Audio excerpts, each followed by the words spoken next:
नमस्कार। कैसे हैं आप सब? आई होप अच्छे होंगे। चलिए, इस लेक्चर में हम लोग स्टडी करेंगे chapter number 3, motion in straight line या 1D। ठीक है, फिजिक्स क्लास 11 का टॉपिक जो कवर करेंगे वो है पोजीशन, पाथ लेंथ।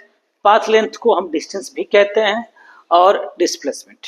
ठीक है, जानेंगे कि इस पर वेस्ट न्यूमेरिकल कैसे करेंगे और एज वेल एज इसमें डिफरेंस कैसे करेंगे, डिफरेंशिएट कैसे करेंगे। तो हम बात करेंगे सबसे पहले पाथ लेंथ की, सॉरी पोजीशन की। पोजीशन क्या है? In order to specify the position we need to use a reference point and a set of axes. ठीक है, एक्सेस का सेट, हमें रेफरेंस पॉइंट चाहिए। इसके लिए सबसे बेटर जो तरीका है वो क्या है? एक्स वाई जेड वाला। देखिए, हमारे पास 3D वाला हो सकता है, ये है 3D वाला, और सिंगल बात करें तो ये हो गया 2D वाला, और एक लाइन ले ले तो क्या हो जाएगा? सपोज करें हम 2D की बात करते हैं, एक्स डैश वाई, और ये क्या हो गया? Y dash. तो ये दो लिया हमने, तीसरा भी हो सकता है इसके परपेंडिकुलर होता है ये वाला बाहर की तरफ, जिसको हम पेपर में ऐसा शो करते हैं। ठीक है, फिलहाल हम दो ही लिए हैं। ये जो कटान बिंदु है, जो पॉइंट ऑफ इंटरसेक्शन है, इसको बोलते हैं ओरिजिन। यही आपका रेफरेंस पॉइंट है। इस रेफरेंस पॉइंट से हम जज करेंगे किसी ऑब्जेक्ट का पोजीशन क्या है। फॉर एग्जांपल, मान लीजिए ऑब्जेक्ट स्ट्रेट लाइन मोशन में है, तो या तो एक्स में होगा, या तो वाई में होगा, या जेड एक्सिस में होगा। अगर हमें 2D चाहिए, 1D के लिए एक चाहिए, एक्स चाहिए, या वाई चाहिए, या जेड चाहिए। 2D के लिए क्या चाहिए हमें? 2D के लिए देखिए एक्स वाई और जेड, ये 1D शो करेगा। 2D के लिए क्या होगा? एक्स वाई, वाई जेड या एक्स जेड, ये 2D शो करेगा। तो मान लीजिए कि हमें कोई स्ट्रेट लाइन में मोशन में है, कोई बॉडी स्ट्रेट लाइन मोशन में है, तो यहाँ पे मान लीजिए ओरिजिन है, तो यहाँ हो गया x1, ये हो गया x2 एटसेट्रा। तो पोजीशन यहाँ पे लेते हैं, एग्जांपल के तौर पर दिखाता आपको। जैसे ये ओरिजिन है, ये है x1, ये हो गया x2। तो कोई पूछे कि व्हाट इज द पोजीशन, तो पोजीशन क्या है with respect to at time t1 x1 है और क्या है? x2 है। ठीक है, और चेंज इन पोजीशन कोई पूछे, कोई डेल्टा एक्स पूछ दे, तो क्या होगा? Delta x equal to x2 minus x1। Clear?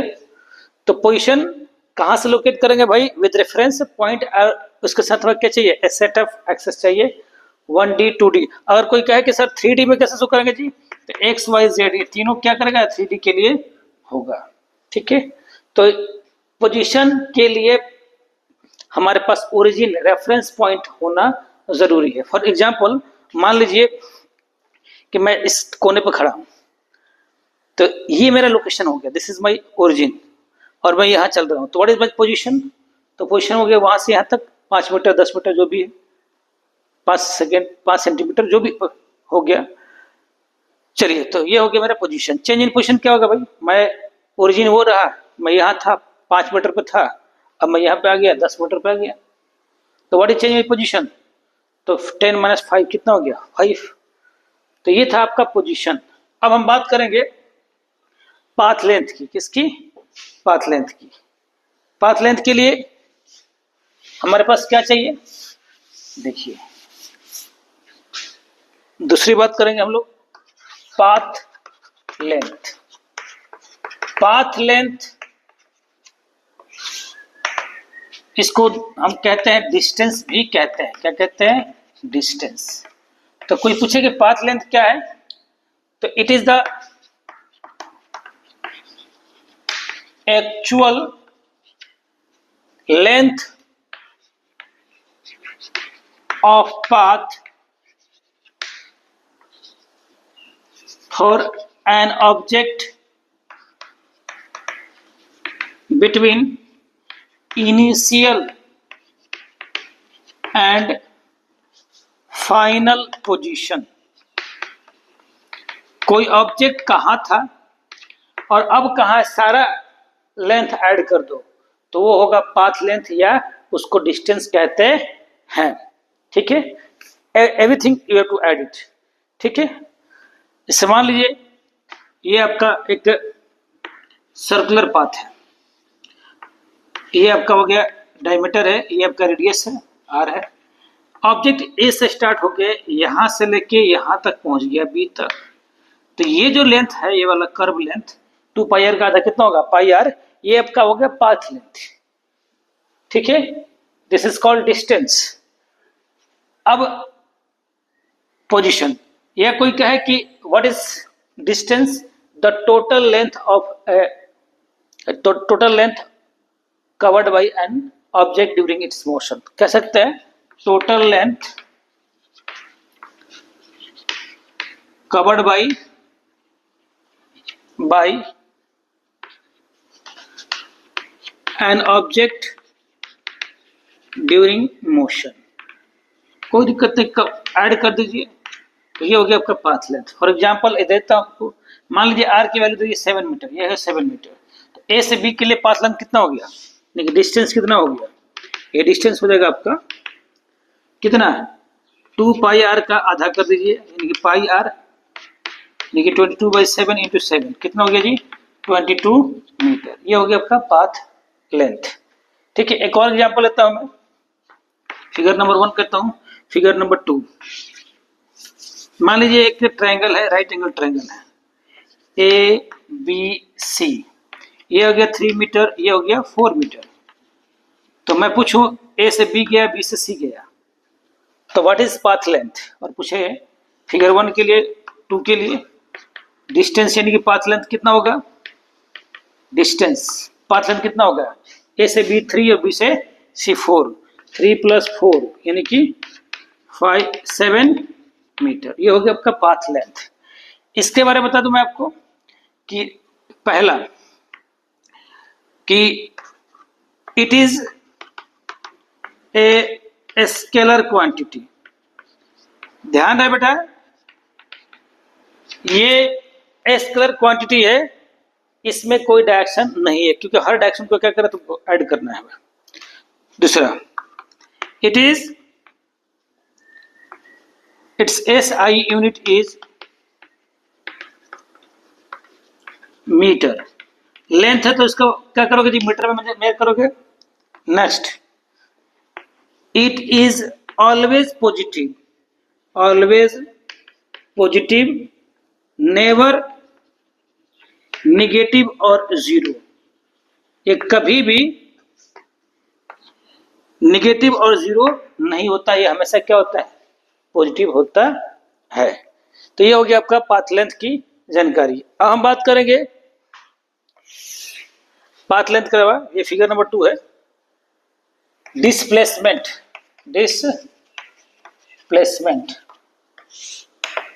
ठीक है, डिस्प्लेसमेंट क्या है वो देखते हैं। तीसरा point,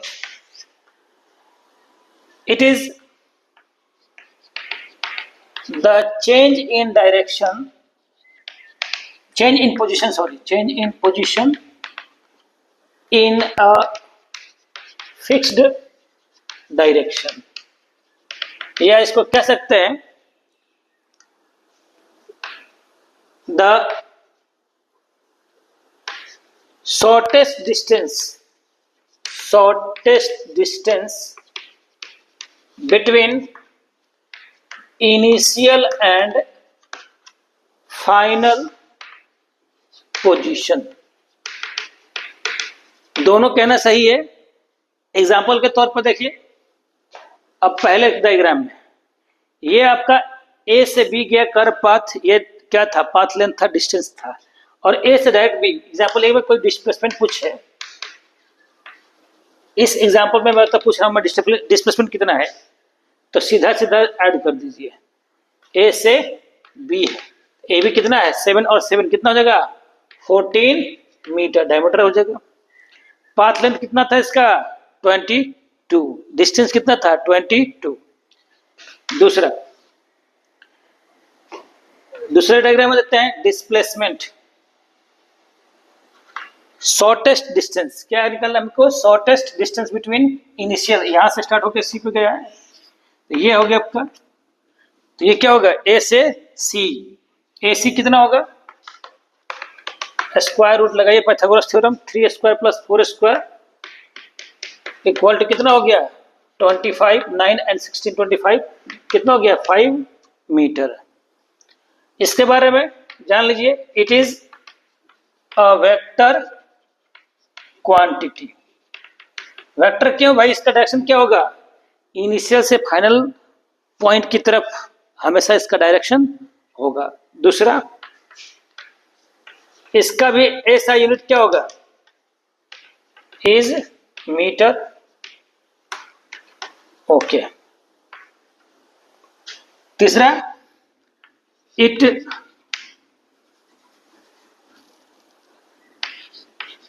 can be positive, negative और जीरो। ये कुछ भी हो सकता है, पॉजिटिव, निगेटिव, जीरो हो सकता है। सपोज करिए आप ए से स्टार्ट किए और एक कंप्लीट साइकिल के बाद फिर से ए पे आ गया, तो जो इनिशियल था वो फाइनल था, वही फाइनल है, तो डिफरेंस क्या होगा इसका? जीरो। एग्जांपल देता हूं इसे, देखिए ये ओरिजिन हो गया, ए पोजीशन x1 हो गया, ये क्या हो गया? x2 हो गया। तो कोई डिस्प्लेसमेंट पूछे, क्या ये डिस्प्लेसमेंट है जी? डेल्टा एक्स इक्वल टू क्या होगा? x2 minus x1, x2 minus x1। अगर x2 बड़ा है x1 से तो डेल्टा x क्या होगा? पॉजिटिव। अगर x2 छोटा है x1 से तो डेल्टा x क्या होगा? निगेटिव। ठीक है, ध्यान रखिए एक कोऑर्डिनेट सिस्टम का एक मतलब रूल भी होता है कि कोऑर्डिनेट सिस्टम में हम लोग दाहिने जाते हैं तो पॉजिटिव लेते हैं, लेफ्ट जाते हैं तो क्या होता है?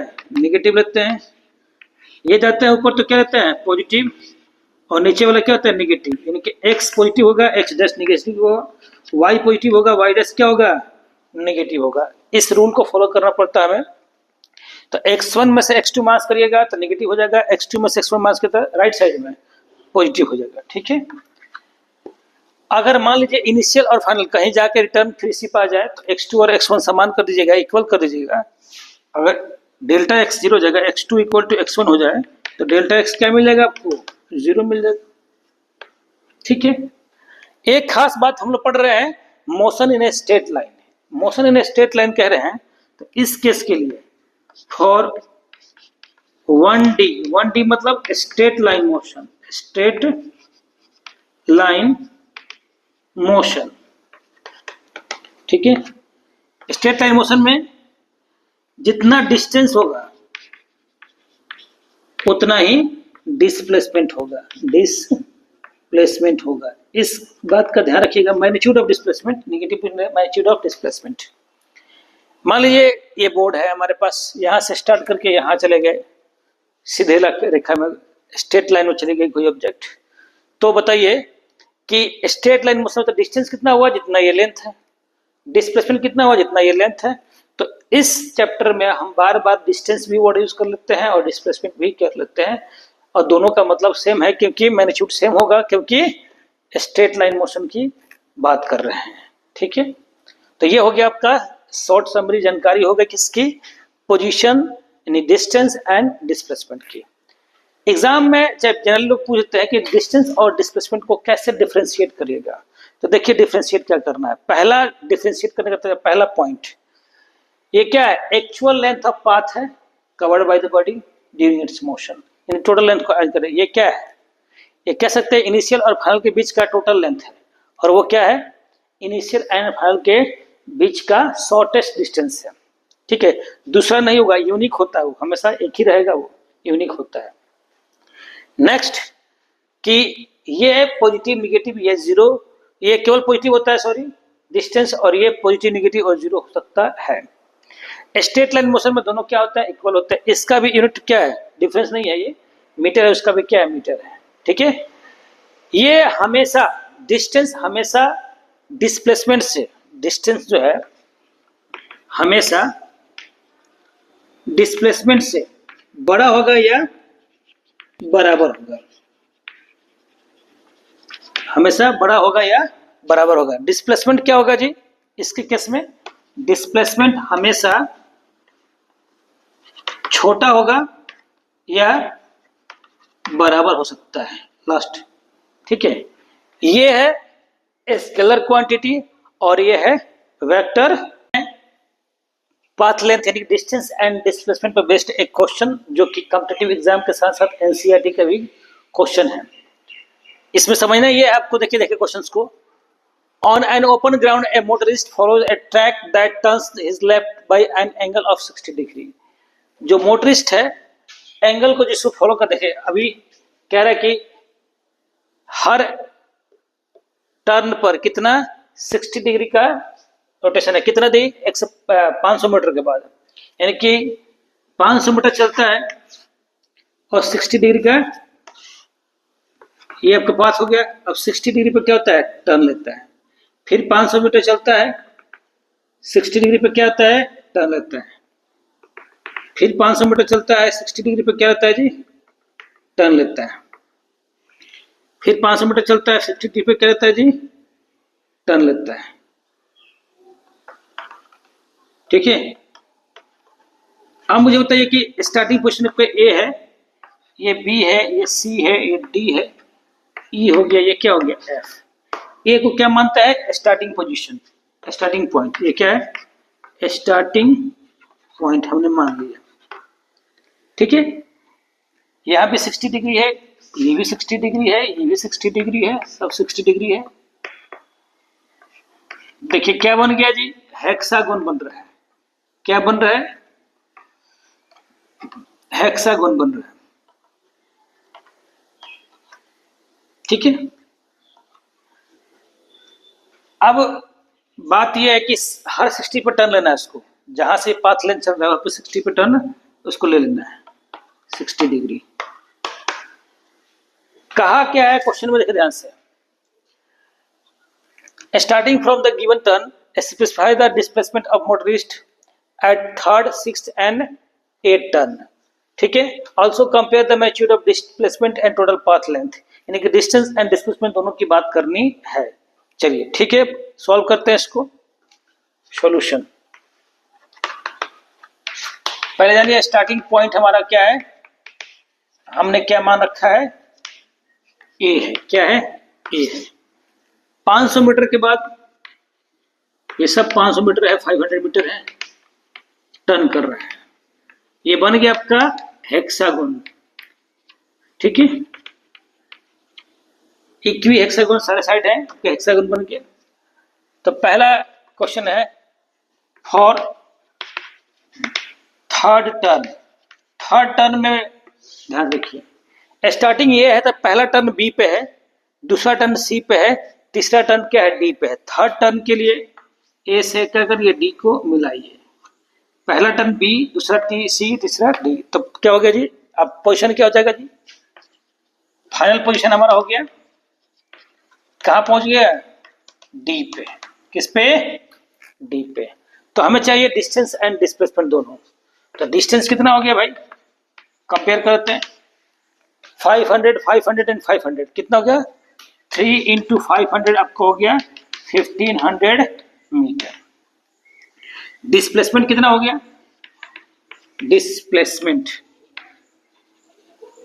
ध्यान रखिएगा कि हेक्सागोन के सारे साइड्स क्या होते हैं, इक्वल होते हैं। देखिए ये आपका हेक्सागोन बन रहा है, ये सारे साइड्स क्या होंगे, ये सारे साइड्स क्या होंगे, इक्वल होंगे, ये साइड्स। ठीक है, तो यहां से ये साइड भी 500 ही होगा। तो 500 एंड 500 कितना हो गया जी, 2 इंटू 500 कितना हो गया, 1000 मीटर। पहला टर्न, थर्ड टर्न के लिए हो गया। दूसरा कह रहा है फॉर थर्ड के बाद 6 टर्न, 6th टर्न, 6 टर्न के लिए हमें बात करनी है। 6 टर्न पोजीशन क्या होगा जी, पहला टर्न, दूसरा टर्न, तीसरा, चौथा, पांचवा और क्या है, छठा। पोजीशन क्या हो गया जी, फिर से आपका कौन सा पोजीशन, फाइनल पोजीशन क्या हो गया आपका, ए हो गया। तो डिस्टेंस तो सबको ऐड करना पड़ेगा, ये पूरा ऐड करना पड़ेगा, 1 2 3 4 5 6, 6 मल्टीप्लाई 500 सबको पता है, 3000 मीटर।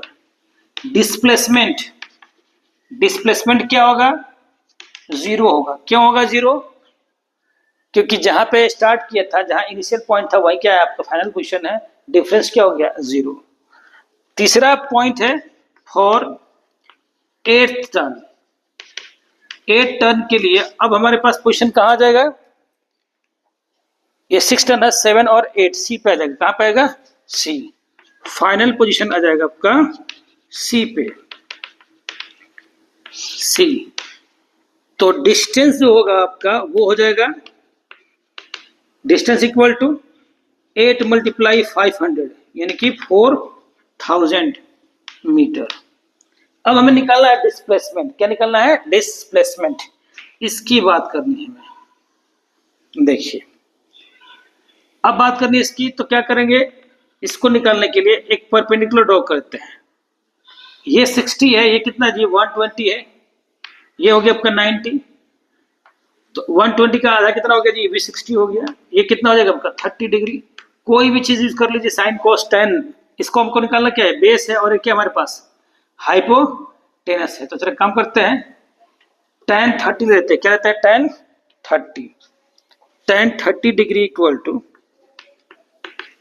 ये है tan 30, P बाई बी होता है। तो P से tan से तो नहीं होगा, B और P का निकलना ना, तो cos 30 ले लीजिए। क्या लीजिए, cos 30।